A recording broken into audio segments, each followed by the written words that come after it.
दोस्तों देखिए, भारत समुद्र से तेल कैसे जान पर खेलकर निकालता है, लेकिन दोस्तों समुद्र के अंदर से पेड़ कैसे निकलता है, यह जाने से पहले आपको पता होना चाहिए कि काम की तरह से ज्यादा विस्की खतरनाक और जानलेवा होता है। दोस्तों साल 2019 में जब साउथे तूफान ने जब अरब सागर में रफ्तार पकड़ी, तब उसकी चपेट में ओएनजीसी के तेल के कुएं में काम करने वाले लोग भी आ गए। तेल का एक हुआ मुंबई के समुद्र में काम कर रहा है। एक अनुमान के मुताबिक जिस वक्त तूफान ताउते ने वहां पर तबाही मचाई, तब उस जगह पर करीब 800 लोग काम कर रहे थे। तूफान की रफ्तार तकरीबन 200 किलोमीटर प्रति घंटे की थी। समुद्र में 30 से 35 फीट तक ऊंची ऊंची लहरें उठ रही थी। इस सब के बीच 8 से लोगों की जिंदगी पर खतरा मंडरा रहा था। इस मुश्किल मौके पर भारतीय नौसेना ने एक रेस्क्यू ऑपरेशन चलाया। बेहद तेज हवा और ऊंची ऊंची लहरों के बीच भी नेवी के हेलीकॉप्टर ने उड़ान भरी और सैकड़ों लोगों को सुरक्षित जगहों पर पहुंचाया, लेकिन लाख कोशिशों के बावजूद 89 लोग लापता हो गए,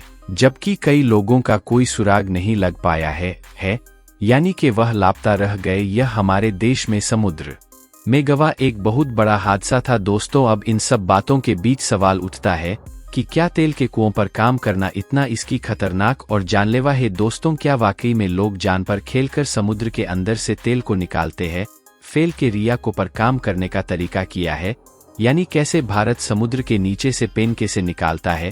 इन सभी सवालों के जवाब पाने के लिए आप इस वीडियो को आखिर तक जरूर तय कर दो। हेलो दोस्तों, ऐसा माना जाता है कि पुराने समय में तेल का कुआं खोदना आसान काम था। करीब 100 साल पहले एक कहावत भी मशहूर थी कि आप जहां खड़े हैं वह जमीन पर थोड़ी सी ठोकर मारने से ही पेड़ की धारा फूट पड़ेगी। दरअसल उस समय में क्रूड ऑयल यानी कच्चा तेल इतना ज्यादा था कि लोग इससे परेशान हो जाते थे। वह शुरुआत तो लोग पानी निकालने के लिए खोज थे, लेकिन उस निकलता तेल था। आज 100 साल बाद यह सब कुछ पूरी तरह से बदल चुका है।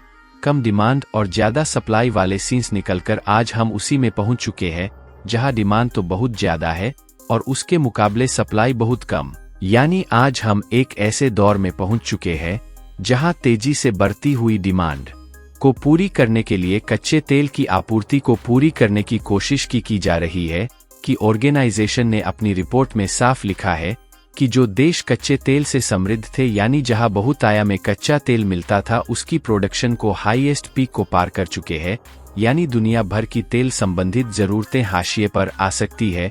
हालांकि इस दौरान विमान में कहीं कमी नहीं रही है, गाड़ियां बढ़ती ही जा रही है, फैक्ट्रियां कुंती ही जा रही है। इसका सीधा मतलब है कि अब मैं को पहचान कर उन्हें खोजने का वक्त आ चुका है।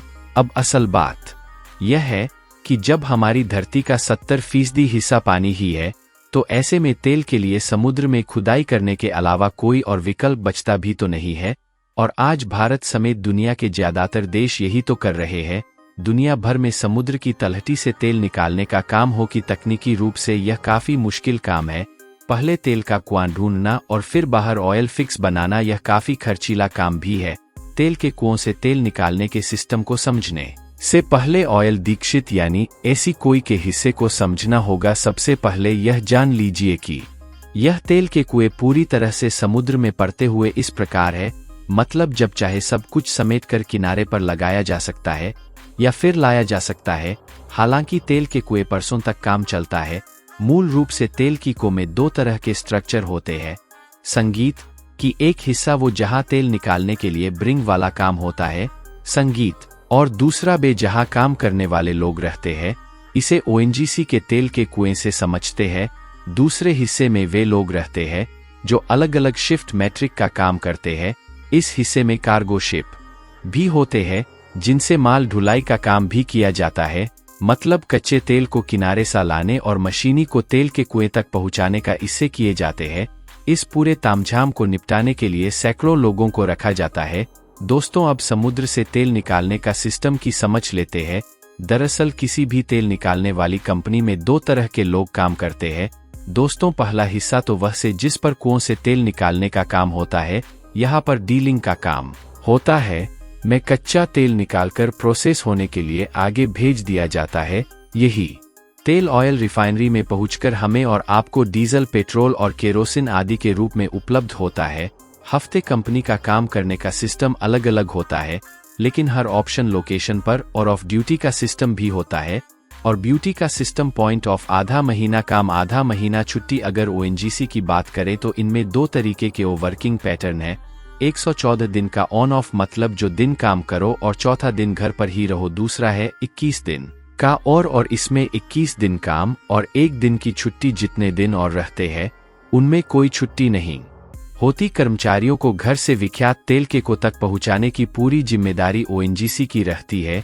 मान लीजिए कि कोई और काम करने वाला कर्मचारी दिल्ली में रहता है कि अरब सागर में स्थित तेल कुएं पर काम करने भेजना है। कंपनी पहले कर्मचारियों को दिल्ली से मुंबई बुलाती है, उसके बाद कर्मचारी मुंबई से हेलीकॉप्टर में सवार होकर ऑयली पर पहुंचता है। इसका पूरा खर्चा कंपनी उठाती है। ये कंपनियां कर्मचारियों के ऑप्शन रहने के लिए एक छोटा देता हुआ शहद फंसा दीजिए। इसमें रहने के लिए डबल और पीपल पंख बेड यानी कि स्टूडियो वाले बिस्तर की व्यवस्था रहती है। बड़े अधिकारियों के लिए सिंगल बेड की व्यवस्था होती है। जो लॉग इन तेल के कुओं पर काम करते हैं वह यही रहते हैं।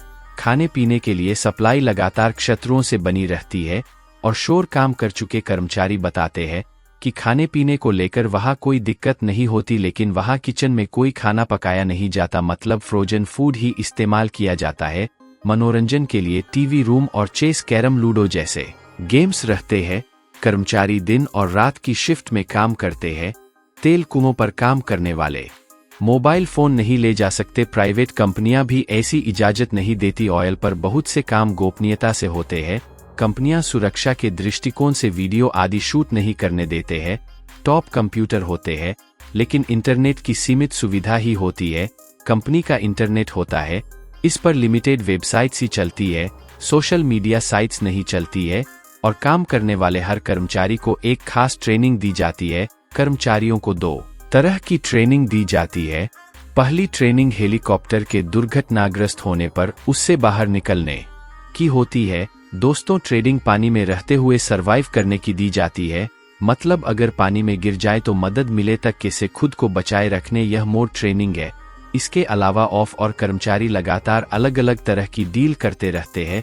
दोस्तों, समुद्र में जहां कहीं भी कच्चे तेल का भंडार मिल जाता है तो वहां प्रोटीन ऑयल देख बना दिए जाते हैं। फिर समुद्र की यह की लिंक की जाती है। कई बार तो यह खुदाई 1000 फीट तक की भी होती है और फिर जैसे ही कच्चा तेल में जाता है तो फिर शिक्शन पाइप के जरिए तेल को खींच को बाहर निकाल लिया जाता है। समुद्र के अलावा बीबीए के ऐसी जगह है जहां कच्चे तेल का भंडार मिलता रहता है। ऐसी जगहों पर भी क्लिक करके तेल बाहर निकाला जाता है और फिर उसे ऑयल रिफाइनरी में प्रोसेस के लिए भेज दिया जाता है।